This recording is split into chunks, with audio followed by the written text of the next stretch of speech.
You should never give up in a game. One perfect example is this one. Black is threatening to make a queen in b1.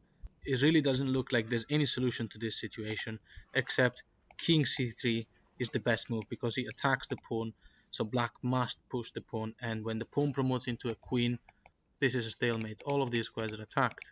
Even if black promotes into a pawn, doesn't make any difference. It's still stalemate, and if black promotes into a knight, king b2 is a fork.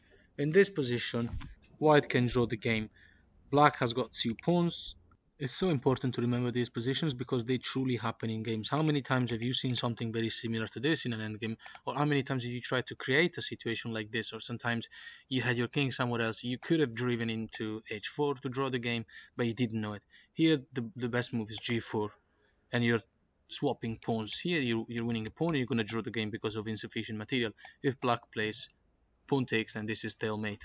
This is definitely my favorite puzzle of this video because this pawn is one step away from promotion and you can't make any significant check like bishop check in a6. The king will go to a dark square and then promote. So bishop sacrifice in e4 check, and if the king moves you can take the pawn and then take the other pawn and it's a draw. If the king takes the bishop, then king to b1 exploiting the opposition. Now how? We're threatening to take this pawn, and then this will be the a pawn, which is not able to promote.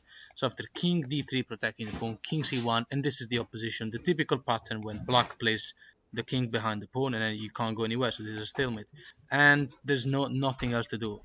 The only other move that doesn't lose the c2 pawn will be a3, but still stalemate.